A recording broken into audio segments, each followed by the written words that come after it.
Big Boss season 8க்கான finale நாளைக்கு வந்து பார்த்தோன்னா நடக்க போகுது. ஸோ அதுக்காக எல்லாருமே வந்து பார்த்தோன்னா ரெடி ஆகிட்டு இருக்காங்க. ஸோ அவங்களுக்கு வந்து பார்த்தோன்னா மேக்கப் ஆர்டிஸ்ட் எல்லாமே வந்து அலோகேட் பண்ணிட்டாங்க. அவங்களுக்கு தகுந்த மாதிரி வந்து அவங்க முடி வெட்டுறது, அதுக்கப்புறம் ஸ்டைலிஷாக வந்து ஹேர் ஸ்டைல் பண்ணிக்கிறது, ஃபேஷியல் பண்ணுறது, இது எல்லாமே வந்து பார்த்தோன்னா பண்ண ஆரம்பிச்சிட்டாங்க. ஸோ நாளைக்கு கிராண்ட் ஃபினாலே வந்து பயங்கரமாக இருக்க போகுது.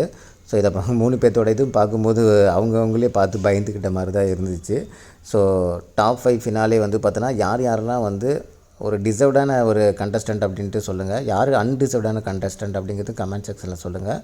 எனக்கு தெரிஞ்சு இவங்க 3 பேர் ஓகே தான். இவங்களை தவிர்த்து இருக்கக்கூடிய மீதி 2 பேருமே வந்து பார்த்தோன்னா தேவையில்லாத ஒரு டாப் 5 ஃபினாலேயில் இருக்கக்கூடிய ஒரு நம்பர்ஸ் அப்படிங்கிற மாதிரி தான் இருக்குது.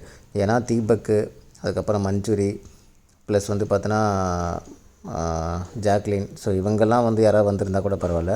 சம்மந்தம் இல்லாமல் சௌந்தர்யா, எஸ்பெஷலி விஷால், விஷால்லாம் வந்தது வந்து பார்த்தோன்னா உண்மையிலுமே வந்து ஒரு ஜீர்ணிச்சிக்க முடியாத ஒரு ஃபினாலேயில் வந்த ஒரு நபர் தான்.